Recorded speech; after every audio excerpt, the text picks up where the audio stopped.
ആദർശിന്റെ നയനയുടെ ഇന്നത്തെ നല്ലൊരു കഥ കേട്ടാലോ? വീഡിയോ ഇഷ്ടപ്പെടുവാണെങ്കിൽ ഒന്ന് ഹൈപ്പ് ചെയ്ത് ലൈക്ക് ചെയ്യാനും മറക്കരുത് കേട്ടോ. അങ്ങനെ നമ്മൾ കാണുന്ന ഒടുവില് കനകയും നയനയും കൂടെ കൂടിയിട്ട് ജലജയെ ചുരുട്ടി കൂട്ടുവാണ്. നയന പറഞ്ഞു, അതെ, എന്റെ ആദർശേട്ടന് ഈ കുടുംബത്തിന്റെ ഉയർച്ചയിലോ കാര്യത്തിലോ ഒരു അസൂയ കാര്യങ്ങളൊന്നും ഇല്ല. അതുകൊണ്ടാണല്ലോ കുടുംബത്തിന് വേണ്ടിയിട്ട് ആദർശേട്ടൻ ഓരോ കാര്യങ്ങളൊക്കെ ചെയ്തുകൊണ്ടിരുന്നേ. ഇനിയിപ്പൊ ആദർശേട്ടനെ അപ്പിച്ച് കുറ്റപ്പെടുത്തേണ്ട കാര്യമൊന്നുമില്ല. ഈ സമയത്ത് കനക പറഞ്ഞു, എടി ജലജെ, ഇനിയെങ്കിലും നീ നിന്റെ അസൂയം കുശുമ്പൊക്കെ എടുത്തു കളഞ്ഞിട്ട് നിന്റെ മോളുടെ കല്യാണം അനിയുമായിട്ട് എത്രയും പെട്ടെന്ന് നടത്താൻ നോക്ക്. അതാ നിനക്ക് നല്ലത്.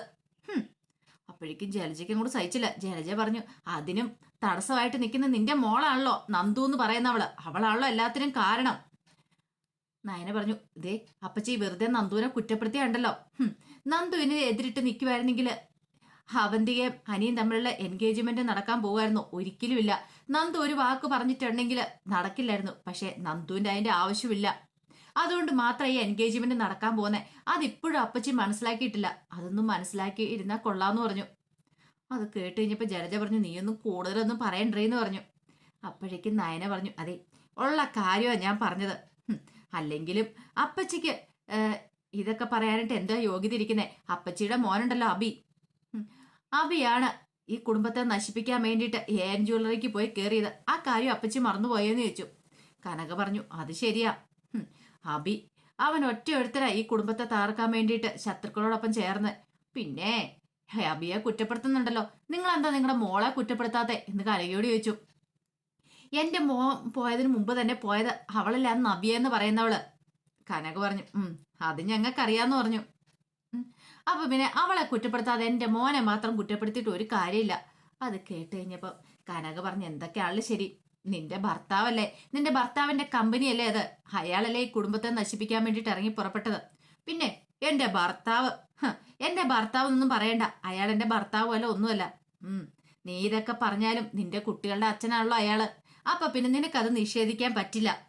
അതുകൊണ്ട് നീ ഒരു കാര്യം ചെയ്യ, മക്കൾക്ക് നല്ല ബുദ്ധിയൊക്കെ ഉപദേശിച്ചു കൊടുക്ക്.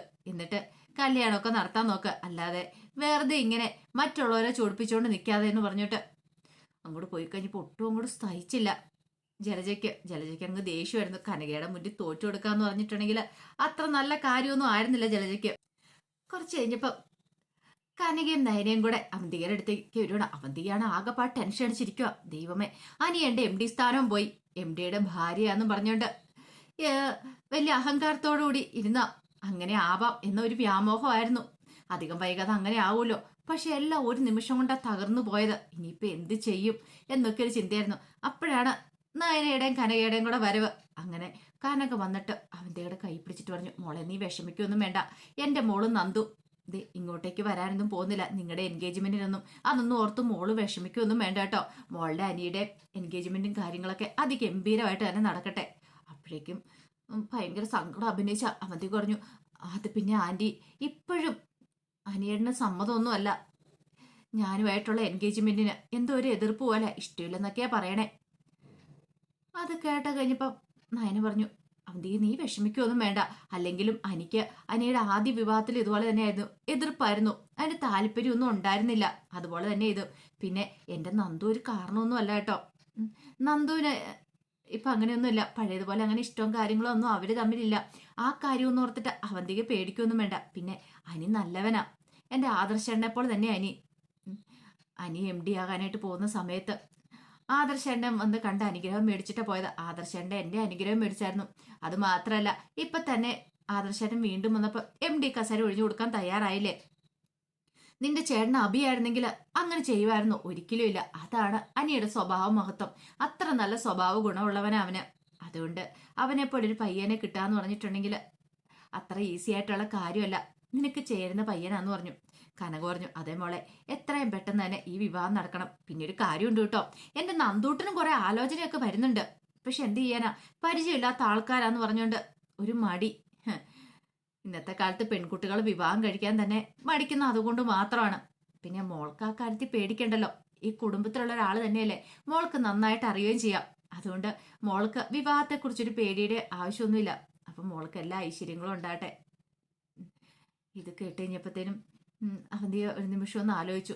പിന്നീട് കനക പറഞ്ഞതേ എനിക്കെൻ്റെ മൂത്ത മോളെയും കൂടി ഒന്ന് കണ്ടിട്ട് വേണം പോവാനായിട്ട്, അപ്പം യാത്ര പറയാൻ ഞാൻ വേണ്ടി വന്നാന്നൊക്കെ പറഞ്ഞുകൊണ്ട് അവന്തിയോട് യാത്ര പറഞ്ഞിട്ട് പോവാണ്.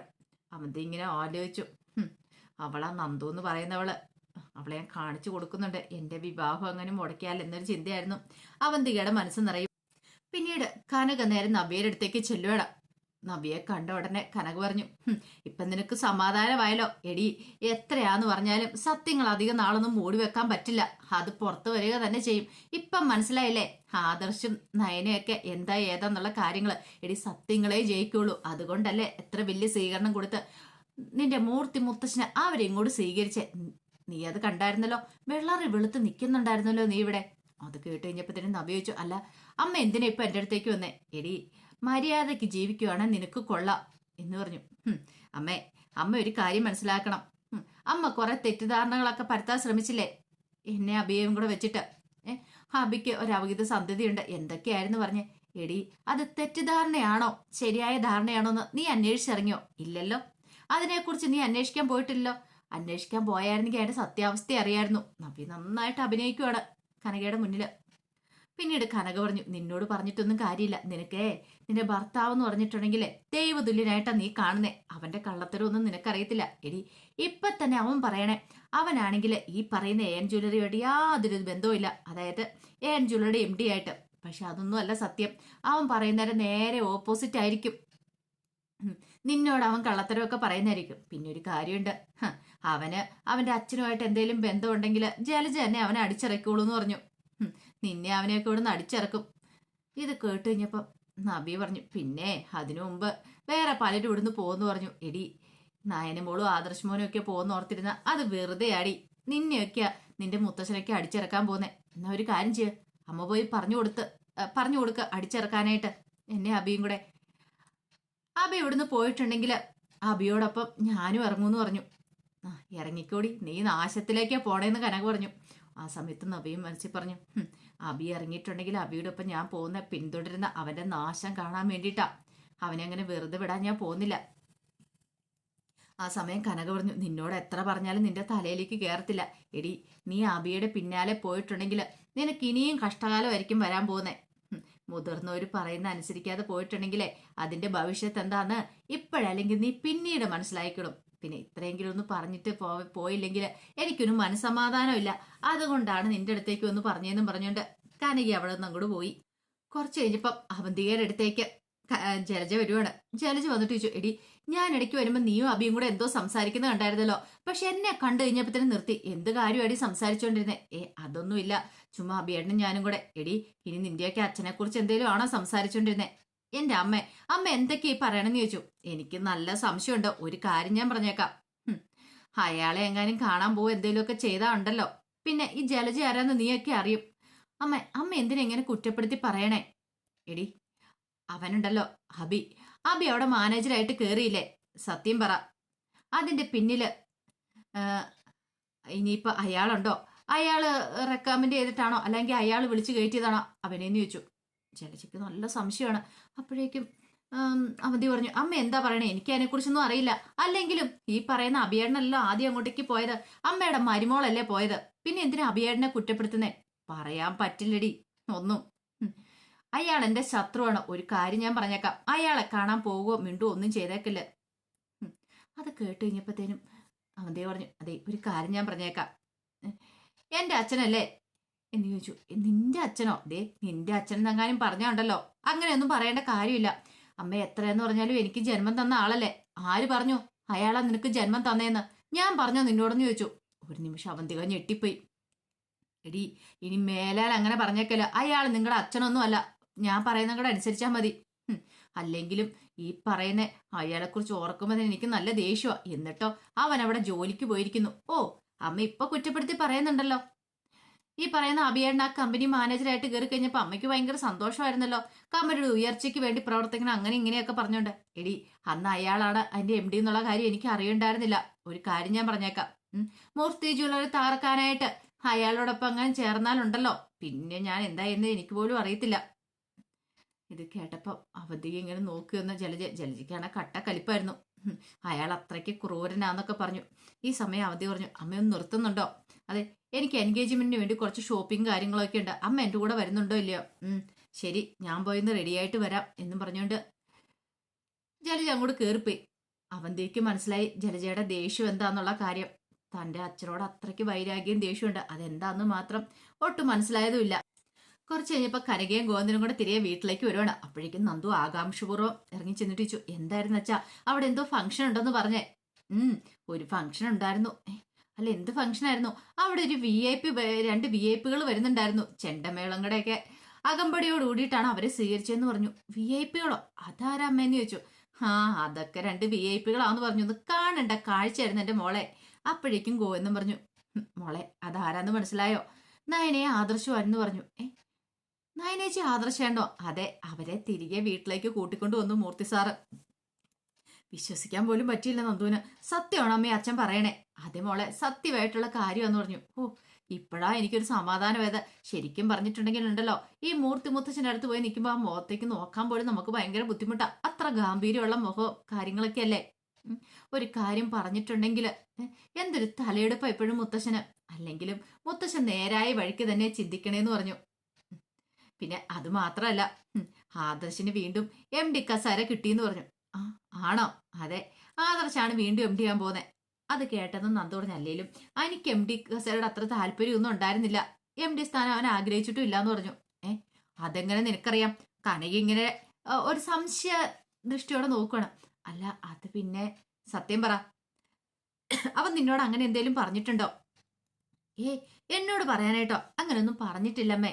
പിന്നെ ആദർശേട്ടനും നയനേച്ചിയൊക്കെ സംസാരിക്കുന്ന സമയത്ത് അനിയെക്കുറിച്ച് പറയൂലോ, അപ്പൊ ഇടയ്ക്കിടയ്ക്ക് ഇങ്ങനെ പറയായിരുന്നു എനിക്ക് താല്പര്യം ഇല്ലാന്ന്. പക്ഷെ കനയ്ക്ക് അത്ര അങ്ങോട്ട് വിശ്വാസമൊന്നും വന്നില്ല. കനക പറഞ്ഞു, ഒരു കാര്യം ഞാൻ പറഞ്ഞേക്കാം, എങ്ങാനും ഇനി അങ്ങനെ എന്തേലും അടുപ്പമുണ്ടെങ്കിലോ. അമ്മയുടെ സംശയം തുടങ്ങി. അച്ഛാ, നമുക്ക് അവർക്കൊരു പാർട്ടി കൊടുക്കണ്ടേ? ആദർശേട്ടനും നയനേച്ചിക്കും. പിന്നെ വേണം, അവരെ ഇങ്ങോട്ടേക്ക് വിളിക്കണ്ടേ എന്ന് ചോദിച്ചു. വിളിക്കണം, പാർട്ടിയൊക്കെ കൊടുക്കണമെന്ന് പറഞ്ഞു. അപ്പോഴേക്കും കന പറഞ്ഞു, ഇനിയിപ്പോൾ 7-ാം മാസം ആയി കഴിയുമ്പോൾ അവൾ ഇങ്ങോട്ടേക്ക് വരുമല്ലോ, ചടങ്ങ് തന്നെയല്ലേ? അത് ശരിയാമ്മേ, 7-ാം മാസം ഇങ്ങോട്ട് കൂട്ടിക്കൊണ്ട് വരും. പക്ഷേ ഇവിടെ വന്ന് നിൽക്കുമോന്ന് അറിയത്തില്ല, ഇവിടെ നിർത്തുമോന്നും അറിയത്തില്ല. അവര് നയനേച്ചിയെ കൂട്ടിക്കൊണ്ടു പോകും. കൂട്ടിക്കൊണ്ടു പോന്നു പിന്നല്ലാതെ. അതും പറഞ്ഞ് നന്ദു അകത്തേക്ക് അങ്ങോട്ട് കയറിപ്പോയി. അപ്പോഴേക്കും ഗോവിന്ദനോട് കനക പറഞ്ഞു, ഗോവിന്ദേട്ടാ, അങ്ങനെ അവർ ചെയ്യുമോ? ഒരു 2-3 മാസമെങ്കിലും നമ്മൾ അവളെ നോക്കണ്ടേന്ന് ചോദിച്ചു. കനകെ, നീ ആ കാര്യം ഒന്നും ഓർത്ത് ടെൻഷൻ അടിക്കണ്ട, നമ്മളെക്കാളും അതിഗംഭീരമായിട്ട് തന്നെ അവള് നോക്കിക്കോളും, നീ ആ കാര്യം ഒന്നും ഓർത്ത് പേടിക്കണ്ടെന്ന് പറഞ്ഞു. ഇതേ സമയം അനന്തപുരിയിലാണെങ്കിൽ അനി ഭയങ്കര സന്തോഷത്തിലാ. താൻ ഫ്രീ ആയാലോ എന്നൊരു ചിന്ത. അങ്ങനെ ഒരു പാട്ടൊക്കെ വെച്ച് അനി അതിനോടൊപ്പം ഡാൻസ് ചെയ്ത് നിൽക്കുമ്പോഴാണ് ജാനകിയുടെ വരവ്. ജാനകി വന്നിട്ട്, ചെന്താടാ, നിനക്ക് എന്താണ് എത്ര സന്തോഷം? സന്തോഷമുള്ള ദിവസം സന്തോഷിക്കണ്ടേ? നീ ആ കുന്ത്രാണ്ടൊന്ന് ഓഫ് ചെയ്യടാന്ന് പറഞ്ഞു. ഓഫ് ചെയ്തു. നീ എന്തിനാ സന്തോഷിക്കുന്നേ? എന്റെ അമ്മേ, ഇപ്പൊ ഞാൻ ഫ്രീ ആയില്ലേ, MD സ്ഥാനമൊക്കെ കൊടുത്ത് അങ്ങനെ ഫ്രീ ആയിട്ട് നിൽക്കുമല്ലേ എന്ന് ചോദിച്ചു. പറഞ്ഞു തീരുവല്ല, ചാനൊരു ഒറ്റ അടിയായിരുന്നു എനിക്കിട്ട്. നീ എന്താടാ പറഞ്ഞേ? മനുഷ്യ ഇവിടെ നാണം കെട്ട് നിൽക്കുക. എടാ, എന്റെ വീട്ടുകാരുടെ ഒക്കെ ഞാൻ എല്ലാവരുടെ മുന്നിൽ വലിയ അഹങ്കാരത്തോടെ പറഞ്ഞിരിക്കുമായിരുന്നു നീ MD എന്നൊക്കെ പറഞ്ഞോണ്ട്. ഒറ്റ നിമിഷം കൊണ്ട് അത് ഇല്ലാതായത്. എന്നിട്ടോ ഇപ്പൊ നീ അതും പറഞ്ഞുകൊണ്ട് സന്തോഷിക്കുന്നോ? എന്റെ അമ്മേ, അമ്മയ്ക്ക് ഇത് എന്തിന്റെ കേടാ? അമ്മയുടെ കുടുംബം എന്ന് പറഞ്ഞാൽ സാധാരണ ഒരു കുടുംബമാ. ആ കുടുംബത്തിലുള്ളവരെ പറഞ്ഞെന്നും പറഞ്ഞുകൊണ്ട് അമ്മയ്ക്ക് ഇത്ര ബുദ്ധിമുട്ടേണ്ട കാര്യമൊന്നുമില്ല. ഇവിടുത്തെ വെല്ലുമ്മയുടെ കാര്യം ഒന്ന് ഓർത്ത് വയ്ക്കേ. വെല്ലുമ്മ എന്ന് പറഞ്ഞാൽ വലിയ കോടീശ്വരി പുത്രി തന്നെയായിരുന്നു. എന്നിട്ട് വെല്ലുമ്മയ്ക്ക് ഒരു ബുദ്ധിമുട്ടും ഉണ്ടായിരുന്നില്ലല്ലോ. ആദർശേട്ടൻ MD കസാര പോയി കഴിഞ്ഞപ്പോ വെല്ലുമ്മയ്ക്ക് വിഷമം ഉണ്ടായിരുന്നില്ലല്ലോ. കാരണം എന്താണെന്നറിയോ? വെല്ലുമ്മ എന്നെ ആദർശേട്ടനെ ഒരേപോലെ കാണുന്നേ. പക്ഷെ അമ്മയ്ക്ക് അങ്ങനെ കാണാൻ പറ്റിയിട്ടില്ല. പിന്നെ നിന്റെ വെല്ലുമ്മ അങ്ങനെ കാണുന്നേ, അതൊക്കെ വെറും തോന്നല് മാത്രാ. എടാ, ആദർശിനെ MD കസേരയിലേക്ക് കയറ്റാനായിരുന്നു ഏട്ടത്തിയുടെ ഭാവം. അതെ, വെല്ലുമ്മേനെ മനസ്സിലാക്കാത്തോണ്ടാ. അമ്മയ്ക്ക് എപ്പോഴും സ്വന്തം കാര്യം ചിന്താവാ. അമ്മയ്ക്ക് നാണം ഉണ്ട് അമ്മ ഇങ്ങനെ പറയാനായിട്ട്. അത് കേട്ട് കഴിഞ്ഞപ്പം ജാനകി പറഞ്ഞ്, മനുഷ്യവിടെ ഭ്രാന്ത് പിടിച്ചിരിക്കുക. അല്ല, അമ്മയ്ക്ക് മാത്രം ഭ്രാന്തുള്ളോ? അച്ഛന് ഭ്രാന്തില്ലേ? അങ്ങേർക്ക് ഭ്രാന്തൊന്നുമില്ല. അങ്ങേര് നിന്റെ അച്ഛനല്ലേ എന്ന് ചോദിച്ചു. അതാ പറഞ്ഞത്. ഈ സമയത്ത് ജാനകി പറഞ്ഞു, കാണിച്ചു കൊടുക്കുന്നുണ്ട് എല്ലാത്തിനും ഞാനെന്നും പറഞ്ഞ് ദേഷ്യപ്പെട്ട അകത്തേക്ക് അങ്ങോട്ട് കയറിപ്പോയി. എനിക്കാണെങ്കിലോ എന്ത് ചെയ്യണമെന്ന് അറിയണ്ടായിരുന്നില്ല. പറഞ്ഞിട്ടൊന്നും ഒരു കാര്യമില്ലെന്ന് മനസ്സിലായി. എത്ര പറഞ്ഞാലും അമ്മ നന്നാവാൻ പോകുന്നില്ലെന്ന് മനസ്സിലായി. അപ്പൊ അതിന്റെ കഥകളൊക്കെ എന്ന് കാണുന്നേ. ഇതിന്റെ ബാക്കി വിശേഷങ്ങളുമായിട്ട് വൈകുന്നേരത്തെ പ്രമോയി വരാട്ടോ. ഒരിക്കൽ കൂടി എല്ലാവർക്കും ശുഭദിനം നേർന്നുകൊണ്ട് നിർത്തുന്നു.